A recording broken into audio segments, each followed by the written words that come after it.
Bonjour et bienvenue une nouvelle fois sur ma chaîne YouTube, la chaîne où l'on parle de scénario. Aujourd'hui, je vous retrouve pour vous parler d'un sujet auquel j'ai consacré 3 vidéos. Ce sujet est l'adaptation cinématographique. Alors la première vidéo que j'ai mise en ligne la semaine dernière parle d'introduction de ce qu'est réellement une adaptation cinématographique, et dans cette vidéo, nous allons nous consacrer aux droits d'auteur. La semaine prochaine, je publierai la dernière vidéo qui sera consacrée aux erreurs les plus fréquentes que les auteurs commettent lors des adaptations.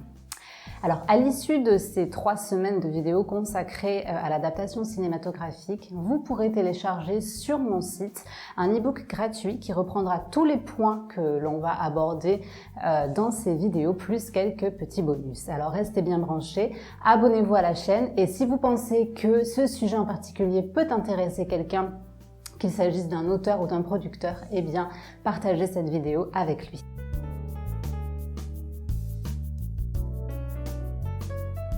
Mais avant toute chose, avant que vous commenciez à écrire une adaptation cinématographique, vous devez impérativement vous renseigner sur les droits d'auteur. Est-ce que cette œuvre est libre? Est-ce que vous pouvez l'adapter? Est-ce que l'auteur vous accordera les droits? Ce sont vraiment des questions importantes qu'il faut vous poser.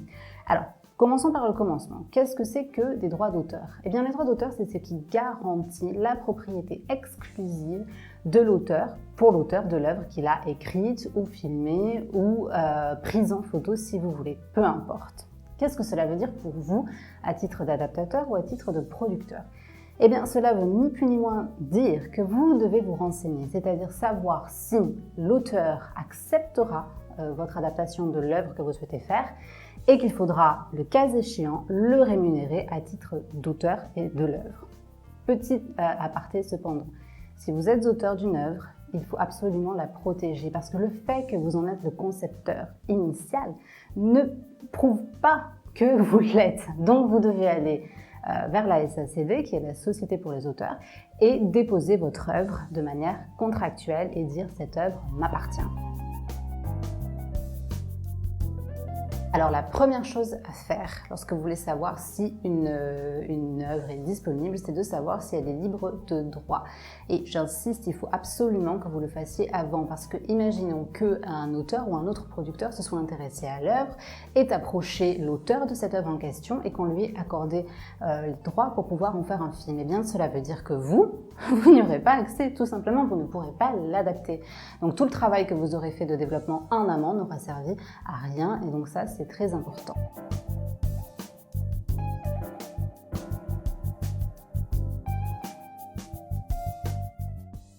Alors vous allez me dire, écoute Estelle, c'est bien sympa tout ça, mais comment est-ce qu'on fait nous pour savoir si une œuvre est libre de droit ou pas?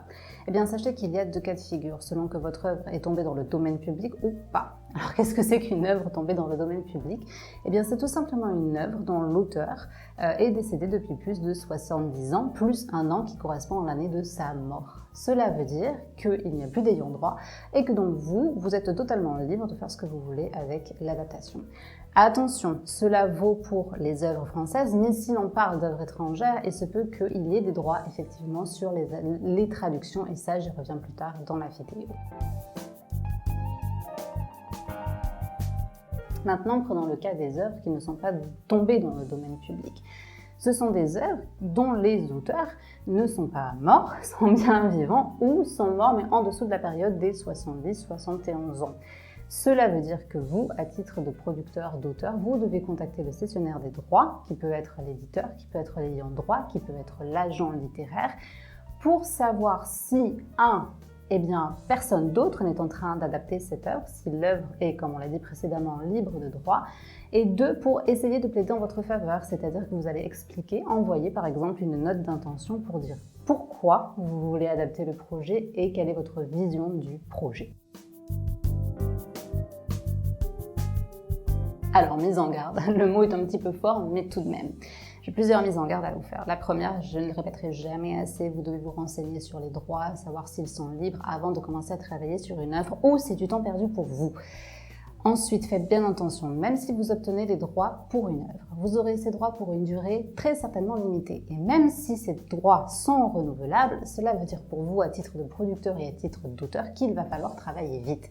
Parce qu'il n'est pas rare que d'autres producteurs ou auteurs aient envie, qu'on voit d'autres auteurs producteurs avoir envie d'adapter la même œuvre que vous. Et ils attendent, ils attendent que vous ayez fini de travailler sur l'adaptation, que vous ayez échoué pour à leur tour travailler dessus. Donc faites bien attention à ça. Et enfin, dernier point, comme je l'ai dit précédemment, il faut vraiment faire attention aux traductions, même d'œuvres classiques étrangères, parce qu'il y a des droits d'auteur sur les traductions, puisqu'il s'agit de propriété intellectuelle, d'une interprétation, d'une œuvre, finalement, d'une réécriture en soi.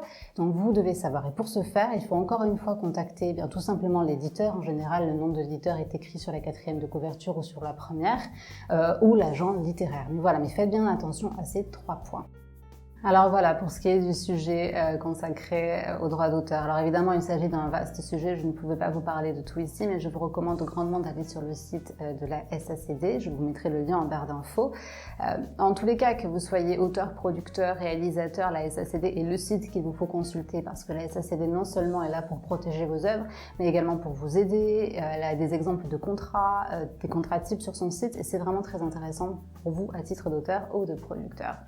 La semaine prochaine, nous parlerons cette fois des maladresses commises dans les scénarios, enfin en tout cas que moi j'ai pu constater en travaillant sur des développements d'adaptations cinématographiques ou même au cinéma.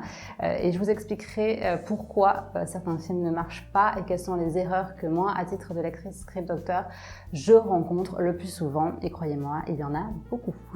À la semaine prochaine et n'oubliez pas de vous abonner à la chaîne.